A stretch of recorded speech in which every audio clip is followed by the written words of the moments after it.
kita sudah lihat yang punya izar itu ada konsepnya dulu.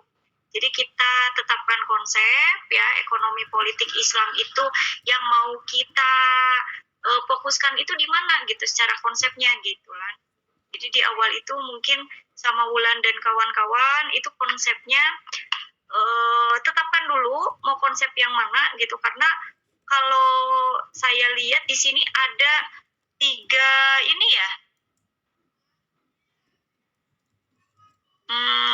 malahan. Ada 4 materi terkait tentang ekonomi politik Islam. Nah, materi yang mungkin mendekati itu bisa jadi ciri-ciri ekonomi politik Islam. Apakah betul ketika idealnya teori ciri-ciri ekonomi politik Islam itu adalah ketika di organisasi kayak gimana gitu ya. Nah, ketika mengurusi sumber dayanya ya tadi ya, pengkaderannya itu kayak gimana, terus kepemimpinannya itu apakah sesuai fungsi idealnya di konsep atau enggak gitu. Jadi mungkin di sini kan kalau di perbincangan itu di minggu terakhir kalau saya Dr. Sakir tuh menyampaikan itu ada tentang ciri-ciri ekonomi politik Islam, Wulan dan kawan-kawan.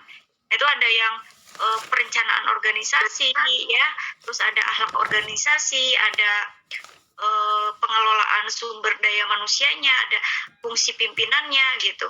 Nah, apakah Wulan ini mau difokuskan ke mana ini? Karena kalau saya lihat ya di yang Wulan ini tidak ada guidelines itu dari konsepnya sendiri. Kan harusnya gini, ini konsep, ini hasil, terus dibandingkan kan gitu Lan. Nah, kalau Wulan ini konsepnya itu nggak ditampilkan sehingga nggak ada perbandingan gitu Lan. Nah, kalau analisis itu kan sebenarnya hanya membandingkan ini konsep, ini kenyataannya. Oh, yang kenyataan ini tidak sesuai dengan konsep sehingga tidak bisa dikatakan ekonomi politik Islam misalkan ya. Terus kita bandingkan lagi, oh ternyata sesuai, oh berarti Unisba ini kopmanya walaupun di bawah naungan Unisba sendiri, tapi memang betul dia sesuai konsep ekonomi politik Islam kayak gitu. Jadi ketika kalian mengkaji itu usahakan jangan subjektif ya, harus objektif. Subjektif itu apa? Subjektif itu jangan takut gitu. Jangan takut, wah ini kan kopma ini kan Unisba ya. Jadi saya takut nih kalau misalkan tidak sesuai, nanti kalau disebut tidak sesuai nanti kopmanya ngambek. Ya kita nggak apa-apa apa adanya, karena apa? Ada guideline-nya, ada konsepnya. Ini konsep, ini kenyataan di kopma Unisba sesuai dengan wawancara. Kita klopkan, oh pas ngeklop itu, oh tidak sesuai gitu Lan. Dan kawan-kawan, oh sesuai gitu. Nanti ada kesimpulan kayak tadi saya arahkan ke Izar, ya ada kesimpulannya. Nah ini kan Wulan bisa, ini masukan aja dari saya. Ini mau yang mana dulu nih? Mau membicarakan ciri-ciri ekonomi politik Islam, konsepnya, atau misalkan Wulan mau yang apa ini itu konsepnya ekonomi politik Islam. Ini ada di pertemuan minggu 3.1 ya dari Dr. Sakir ini kan ada bagan tuh Lan. Bagannya itu kan yang di atas tuh ada Al-Quran, hadis, terus fikih iktisodi, fikih istima, fikih siasi, terus di bawahnya itu ada konsep ekonomi politik Islam, ada prinsip-prinsipnya, ada 5. Ya mungkin kalau bisa dikatakan tadi musyawarah itu kan masuk ke prinsip yang kelima, bahwa segala sesuatu itu didasarkan oleh musyawarah atau syuro ya. Tapi kita lihat kalau di sini kan ada 5 prinsip, ada menekankan konsep keadilan dan kebajikan ya. Nah, apakah betul kebajikan ini kan bahasa kitanya kesejahteraan, menekankan konsep keadilan dan kesejahteraan. Nah, konsep keadilan tuh kayak gimana, konsep kesejahteraan tuh kayak gimana gitu. Apakah betul dia menerapkan konsep kesejahteraan, mungkin tadi ya bagi hasil sebagainya gitu. Terus kesejahteraan anggotanya kayak gimana, mungkin ini bisa dibahas gitu. Terus amar ma'ruf nahi mungkar, apakah betul ketika di khotbah gitu ya, apakah betul ada amar ma'ruf nahi mungkarnya dan bentuknya apa amar ma'ruf nahi mungkar itu gitu untuk di khotbah. Terus konsep ubudiyah dan uluhiyah, nah ini apakah betul di Kokma ini dia menggunakan konsep ubudiyah dan uluhiyah gitu. Terus tanggung jawab sebagai khalifah. Apakah betul ada ada rasa bahwa saya ini adalah hamba? Jadi ketika tadi ada mungkin dewan pengawas yang diwawancara, ya kenapa saya masuk Kokma? Ya karena saya adalah hamba Allah, dan ketika saya hamba Allah, saya mau berkontribusi ya walaupun mungkin ini levelnya level terkecil.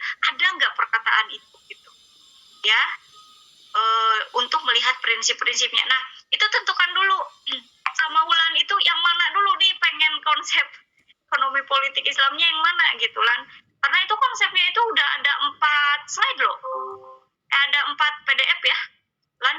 Nah sama Wulan ambil satu, mau lihat prinsipnya kah, itu prinsip-prinsipnya ada 5, ataukah tadi ciri-cirinya dari perancangan organisasinya, atau mau lihat akhlak organisasinya. Kalau idealnya kan seperti yang ada di PDF kan ya Lan ya. Nah tapi kita pasti ini ditanya, diwawancara si pihak koperasinya gitu, kayak gimana. Nah seperti itu Lan. Jadi mungkin nggak harus banyak membahas tadi tuh, slide-nya itu jangan di belakangnya itu perkataan-perkataan, tapi buat mungkin jadi nanti nggak 17 menit gitu Lan. Mungkin bisa di press gitu ya, nanti dengan Visio kan. Ulan ikutan lab IT nggak? Dan kawan-kawan? Ikut Ibu. Ikut kan. Nah lab IT itu kan di belakangnya itu kan ada Visio, kita belajar Visio ya Lan ya. Itu gunain si Visio itu gitu. Jadi nanti gambarnya itu akan jelas, walaupun kita buatnya di Visio terus kita picturekan di ini, itu akan bagus, akan jelas gitu. Nah itu gunakan itu, jangan jangan terlalu banyak kayak tadi. Terus fokuskan mau apa. Kalau koperasinya mah hanya sedikit aja lah, kira-kira sejarah dikit ya, terus produknya apa, yang diperjualbelikan apa, terus kayak ada nggak simpan pinjam, ada apa, terus anggotanya kayak gimana, terus aktivitasnya dikit aja. Nah yang harus dipastikan itu adalah ya tadi sesuai dengan konsep politik Islamnya itu Lan, ekonomi politiknya, prinsipnya. Misalkan berarti bahas 5 prinsip ini aja ya, bagaimana di koperasi. Jadi nanti Ulan dan kawan-kawan ini fokus. Kalau tadi kan seolah-olah tidak fokus dan standarnya apa nggak ada gitu. Padahal kita mau melihat ekonomi kelembagaannya. Jadi kelembagaannya seperti apa, konsepnya seperti apa. Jadi tinggal dicocokkan aja Lan, gitu ya. Oke, Lan? Ya Ibu, baik. Mungkin nanti revisinya lebih dikerucutkan lagi gitu ya Bu. Betul dikerucutkan. Ya di antara 5 PDF itu dipilih salah satu dan langsung digabungkan. Ya. Nah betul, perspektif yang mana yang mau lihat oleh Ulan gitu. Dan kawan-kawan. Jadi enak kan ya, fokus gitu. Gak apa-apa, ini proses belajar kayak gini ya. Jadi nanti Ulan untuk kedepannya mata kuliah yang lainnya udah ngeh gitu ya. Sampai nanti di tugas akhir artikel atau skripsi pun jadi ngeh gitu ya. Ini terima kasih banyak. Ini alhamdulillah ada satu kelompok yang terkait konsep ekonomi politik Islam ya. Saya tadinya udah ini aja, udah kayaknya nggak ada gitu. Ini kayaknya nggak ada gitu, dan ternyata alhamdulillah ada ya. Saya sangat bersyukur. Terima kasih banyak ke kelompok 4 ya, sudah mau capek-capek Zoom tadi tuh ya, saya lihat itu ada Zoom meeting, wawancara, dan itu nggak mudah mengumpulkan teman-temannya, terus nggak mudah juga mencocokkan dengan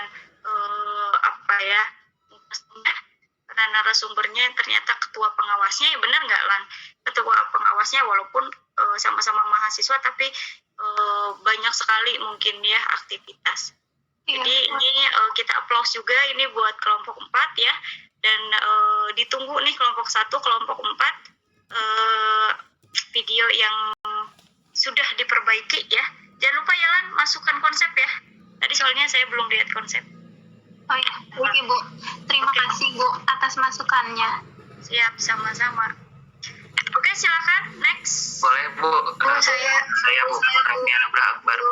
Oke. Oh, oke. Gini, saya mau dari kelas B. Oke. Kelas B ya.